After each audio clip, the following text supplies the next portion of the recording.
माननीय वित्त मंत्री जी, आपकी फाइलों में गांव का मौसम गुलाबी है, मगर ये आंकड़े झूठे हैं और ये दावा किताबी है। प्रश्न चिन्ह लगता है इस विकास दर पर कि एक तरफ यूपीए के 10 वर्ष में औसतन विकास दर 8.1% हमारी अर्थव्यवस्था की थी। आपके दिए गए आंकड़ों के अनुसार भी आपके इन 11 वर्षों में वो औसत दर घटकर 5.75% तक पहुंची है। तीसरा रिकॉर्ड आपने 78 साल का बनाया है इनइक्वालिटी में, गरीब और अमीर के बीच में अंतर में।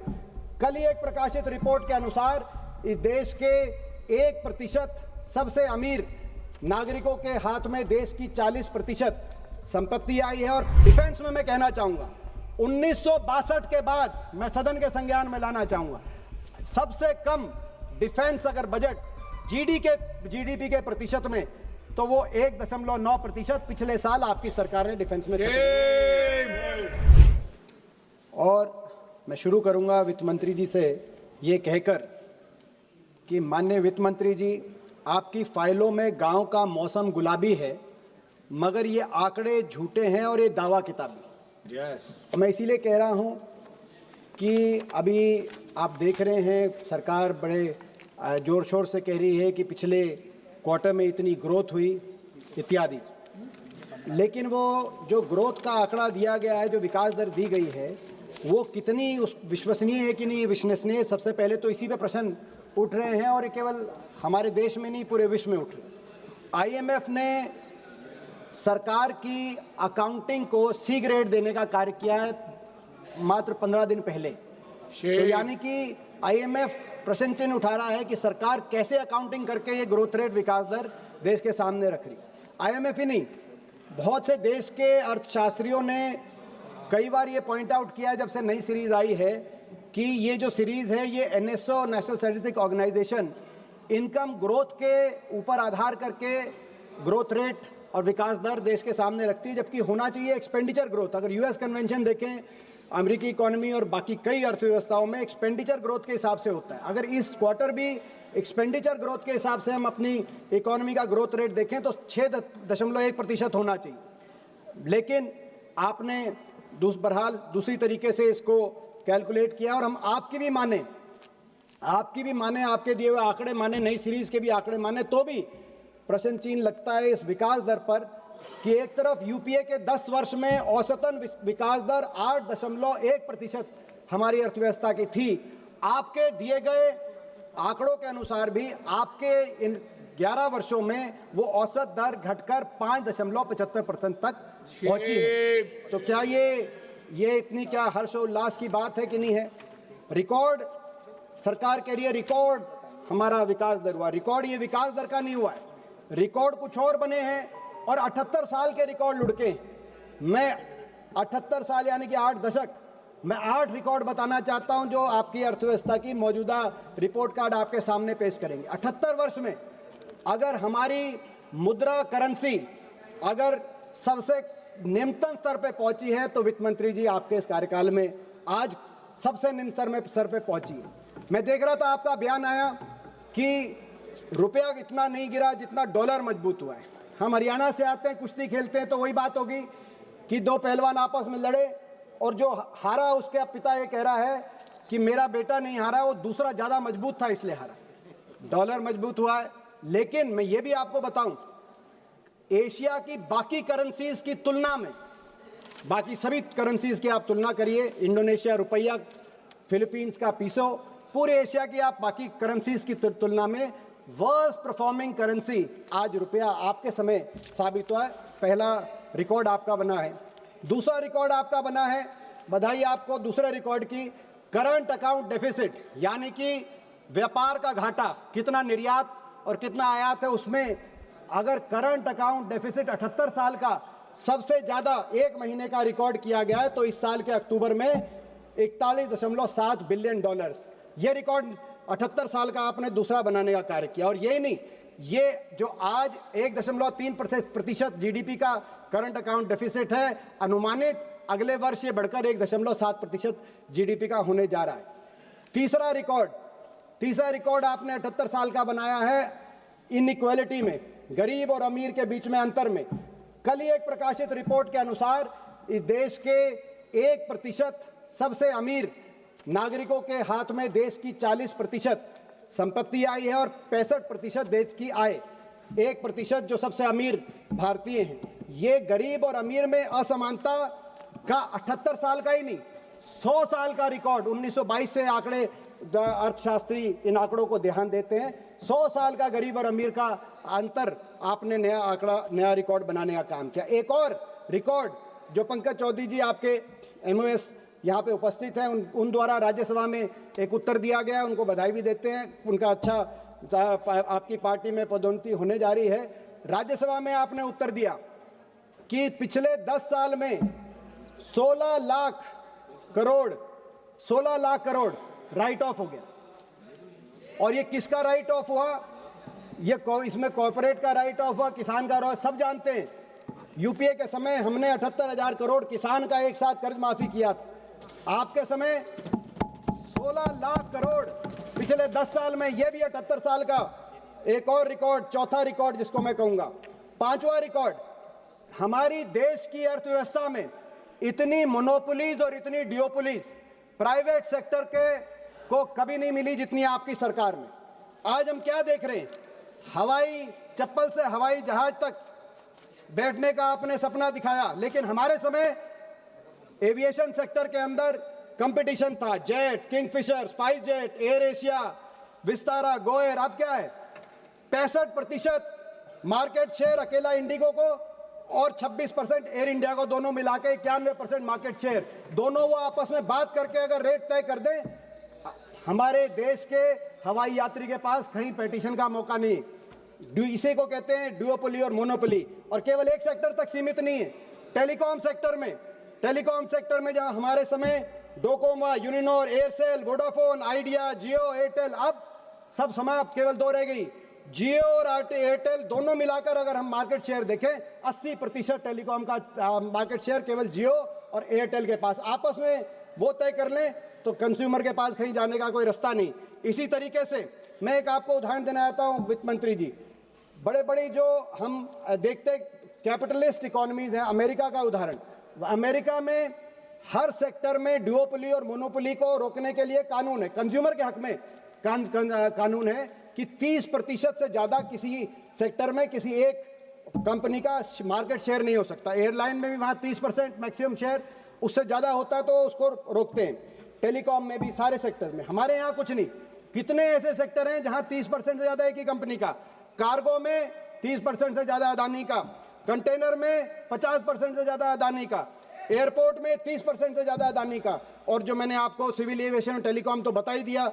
और साथ में मीडिया में तो दोनों, मैं समझता हूँ रिलायंस का और अदानी का कितना सारी मीडिया उनके पास है। तो ये मैं समझता हूँ मोनोपोलीज और डुओपोलीज, ये भी रिकॉर्ड बना है। कभी देश के 78 साल में ऐसे कंपनियों के हाथ में देश के अलग अलग सेक्टर नहीं गए। छठा रिकॉर्ड, अनएम्प्लॉयमेंट पैटर्न जब से पिछले कई दशकों से एक दिशा में जा रहा था, एक संदर्भ में। क्या संदर्भ में? लोग मैन्युफैक्चरिंग सेक्टर में जा रहे थे और कृषि क्षेत्र से आ रहे थे। एग्रीकल्चर सेक्टर में हमारी जो वर्कफोर्स है उसकी संख्या घट रही थी और मैन्युफैक्चरिंग में बढ़ रही थी। लेकिन आपके सरकार में पिछले 3 वर्ष में ये ट्रेंड चेंज हो गया।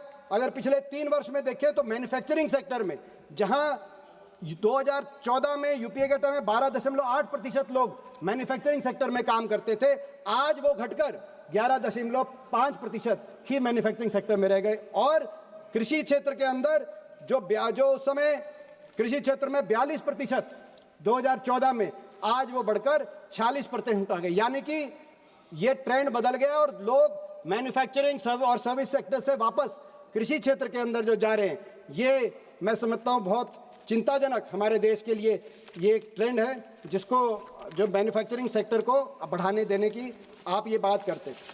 इसके बाद हमारा एम्प्लॉयमेंट सातवां रिकॉर्ड, 6 रिकॉर्ड मैंने बताए, 78 साल के जो रिकॉर्ड बनाए आपने। 7वां रिकॉर्ड डेट। आज तक कभी देश की सरकार और सारे जितने हमारे प्रदेश की सरकारें हैं, सब पे मिलाकर इतना कर्जा नहीं चढ़ा।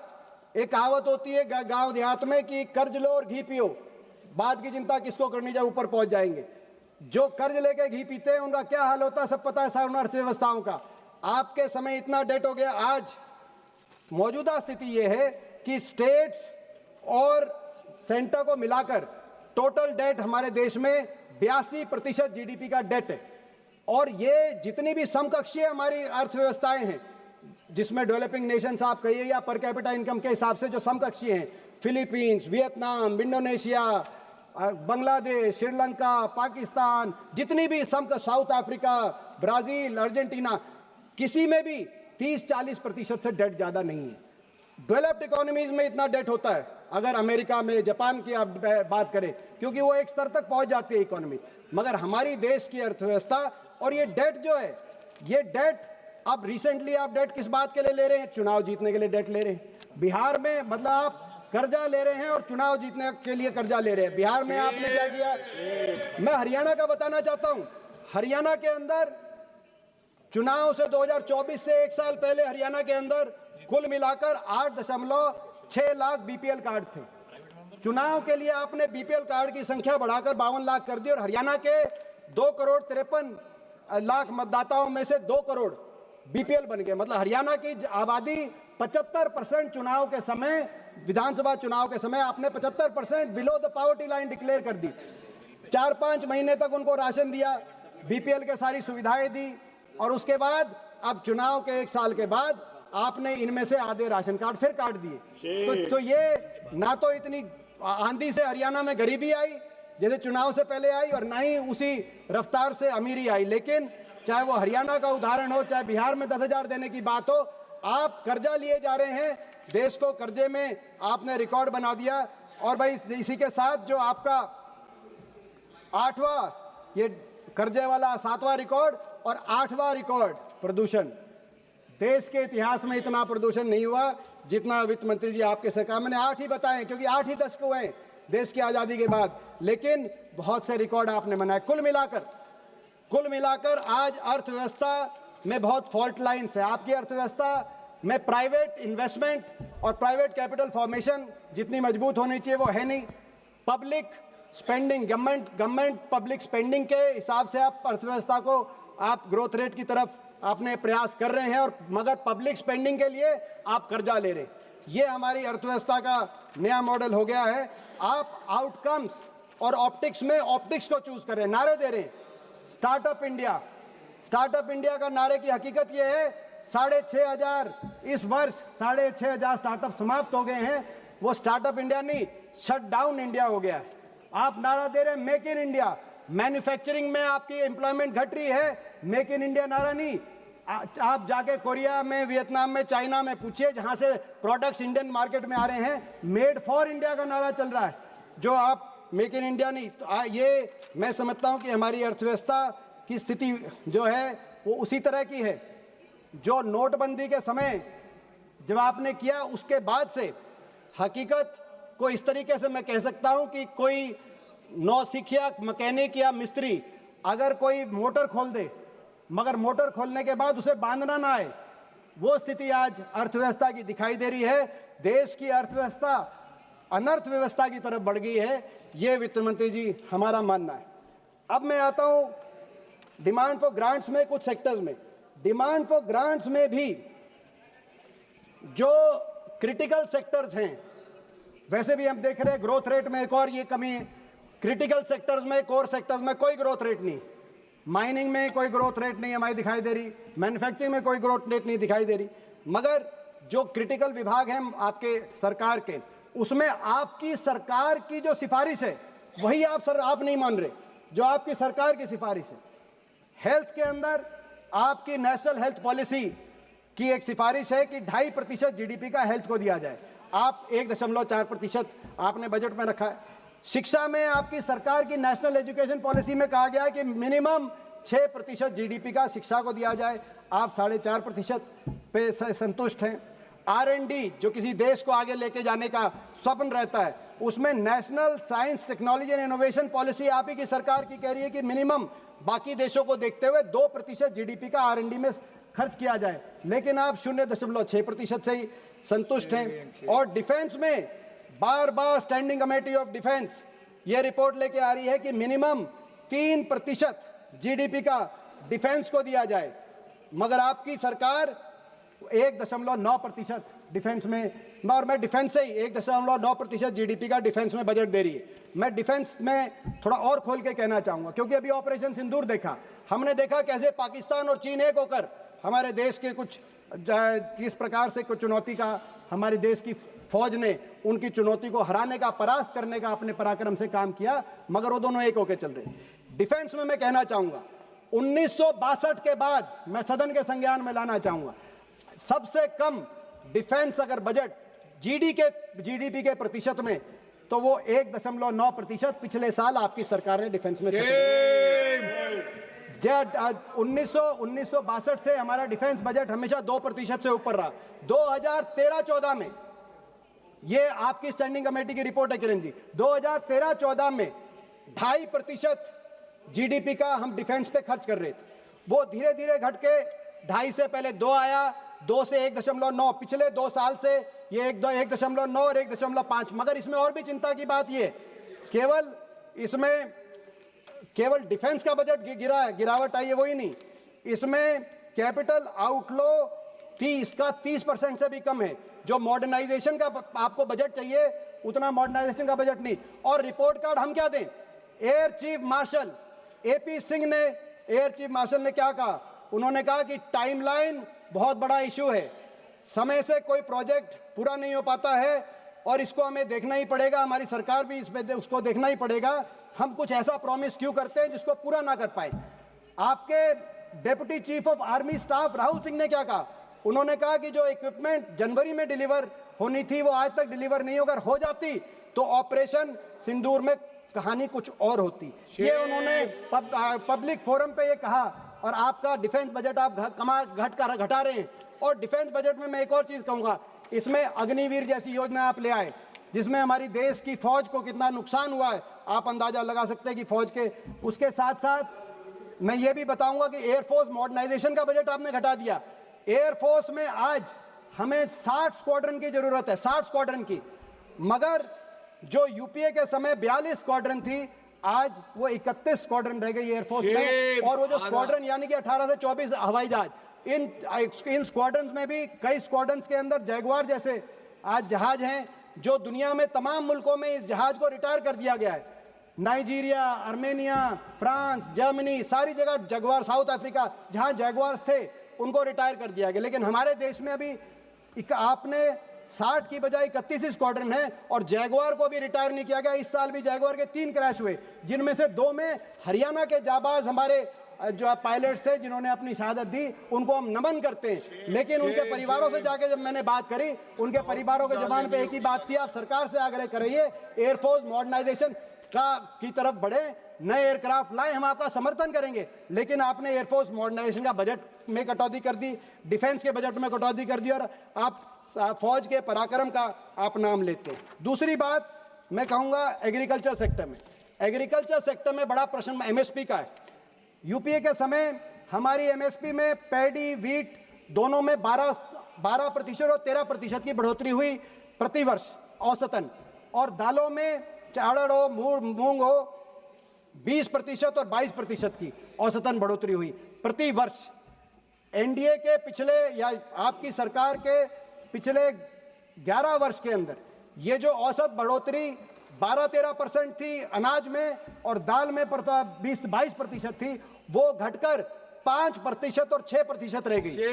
पैडी वीट में प्रतिवर्ष 6% पैडी में और 5% गेहूं में, और इसी तरीके से दालों में 6%, 8%। और ये अगर हम महंगाई दर से इसको हम अगर सब्स्टिट्यूट करें तो आप ये मानो कहीं ना कहीं ये ना के बराबर। और जो एमएसपी आप घोषित भी कर रहे हैं वो किसान को नहीं मिल रही।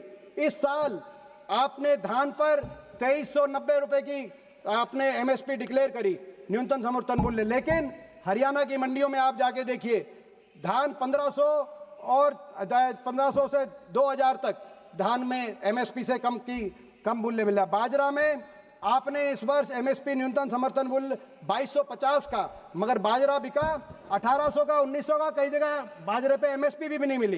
कपास में आपने एमएसपी डिक्लेयर करी 8100 की, मगर मंडी में 6500 और 7200। कि आपकी एमएसपी से कम में कपास देने को मजबूर किसान हुआ, तो आज एमएसपी मिल नहीं रही। जितनी आप बढ़ा रहे हो, जितना यूपीए के समय का था उससे आधे से कम आप बढ़ा रहे हो प्रति वर्ष, और जितनी बढ़ा के आप घोषित भी कर रहे हो, कितने किसान को मिल रही है वो आपको हरियाणा का किसान बता देगा, बाकी देश का किसान बता देगा।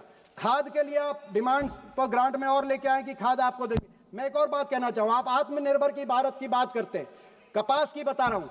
कपास में इस वर्ष आपने 11% की इंपोर्ट ड्यूटी खत्म कर दी कपास में। विदेश से कपास आ रहा है और हमारे देश के कपास का जो पैदावार करता है किसान, उनको न्यूनतम समर्थन मूल्य भी नहीं मिल रहा। ये आत्मनिर्भर भारत का आप मॉडल देश के सामने रख रहे हैं। इसी तरीके से खाद की बात है, लगातार पूरे देश में हम देख रहे हैं, हरियाणा में देख रहे हैं, खाद थानों में बिक रही है। हरियाणा में तो जो लाइन लग के उसमें कभी लाठीचार्ज होता है और अपने किसान को अपने हाथ पे एक मोहर लगवाती है सरकार कि भाई ये लाइन में लगा हुआ है। तो ये क्या जो है, मैं समझता हूँ कि कृषि क्षेत्र में दूसरी बात आती है मजदूर की, किसान और मजदूर। हमारे साथी ने एक प्रश्न पूछा था लोकसभा में, उसका कल जो है इस हफ्ते उसका उत्तर मिला। उस प्रश्न के अनुसार मनरेगा की क्या स्थिति है, मैंने किसान की बात करी, मैं मजदूर की भी बताऊंगा आपको। मनरेगा की स्थिति आप अंदाजा लगाएं, हरियाणा में 8 लाख मजदूरों ने रजिस्टर करा रखा है मनरेगा के लिए, मगर पिछले वर्ष मात्र 2100 मजदूरों को 100 दिन की पूरी मनरेगा को पे लिया गया है। तो आप अंदाजा लगाएं ये स्थिति। इसके बाद मैं तीसरा विषय लेना चाहूंगा स्पोर्ट्स का, खेल का। खेल में बड़े विडंबना है, किरण रिजिजू जी हमारे मंत्री, खेल के मंत्री भी रहे, वो भी सुने, बड़ी विडंबना है। जो खेलो इंडिया का बजट 3,500 करोड़ का बजट आपने लिया, उस बजट में कुल मिलाकर हरियाणा के बाटे 80 करोड़ आया, जो देश में सबसे कम। सबसे ज्यादा आया गुजरात के बाटे 600 करोड़ खेलो इंडिया का। और जो प्रदेश देश में सबसे ज्यादा मेडल लेके आता है, 50% ओलंपिक, एशियाई, कॉमनवेल्थ के खेल हरियाणा खिलाड़ी लेके आते हैं। खेलो इंडिया में सबसे कम बजट उनका और सबसे ज्यादा बजट आप ले रहे हैं गुजरात का। और कॉमनवेल्थ खेल कहाँ हो रहे हैं? गुजरात में। लाखों करोड़ वहां खर्चे जाएंगे अहमदाबाद में, और अब तो गृह मंत्री जी कह रहे हैं कि ओलंपिक खेल भी वहां कराएंगे। मेरी मांग है सरकार से कि इसमें हरियाणा को कोहोस्ट के रूप में लिया जाए। भूपेंद्र यादव जी यहाँ मौजूद हैं, उनसे भी मैं कहना चाहता हूँ, धर्मेंद्र जी भी प्रभारी रहे हरियाणा के, उनको भी पता हरियाणा के बारे में। हरियाणा को कोहोस्ट कम से कम आप लिए तो होस्ट कराना चाहिए था, ताकि ये लाखों करोड़ में से कुछ हरियाणा के खेल इंफ्रास्ट्रक्चर पे भी खर्च हो। आपने देखा हमारे खिलाड़ी कैसे बास्केटबॉल कोर्ट्स के अंदर हमारे खिलाड़ियों की जान तक जा रही है, इतना दुर्दशा है खेल ढांचे की। ताकि आने वाले समय में इतना आप निवेश करेंगे खेल ढांचे में हरियाणा में, आज 50% जो देश के मेडल लेके आता है प्रदेश, आने वाले समय में देश का और गौरव बढ़ाने का हरियाणा के खिलाड़ी करेंगे। क्या कहेंगे, ऐसी मेरी मांग है। बहुत सी बातें अन्य भी रखनी थी, मगर मैं अपनी बात को रैप अप करते हुए मैं ये कहना चाहूंगा कि मुझे याद है 2014 में जब एनडीए का पहला वर्ष था, अरुण जेटली जी, माननीय स्वर्गीय अरुण जेटली जी वित्त मंत्री थे। उन्होंने कहा, उनकी स्पीच मुझे याद है पहले बजट की, और उस समय उनकी बजट की स्पीच इसलिए याद है कि मैंने उस समय विपक्ष की तरफ से मैंने ही बजट स्पीच पे इनिशिएट किया था। बजट की उनकी स्पीच में उन्होंने कहा कि economy is ready to take off. तब 8% ग्रोथ थी एवरेज, जो अब घट के 5.5% आ गई, रेडी टू टेक ऑफ। और ये यूपीए के बंधनों से हमारी अर्थव्यवस्था मुक्त हो चुकी है और अब टेक ऑफ की तरफ जा रही। अब वो 11-12 साल में टेक ऑफ हुआ या अभी रनवे पे ही जहाज खड़ा है, वो हमारे एयरपोर्टों पे यात्रियों ने देख लिया, क्रैश लैंडिंग हो रहा है। वो क्या स्थिति बनी। वित्त मंत्री जी, आप इन विषयों पे ध्यान देंगे, मुझे पूरा विश्वास है। बहुत बहुत धन्यवाद।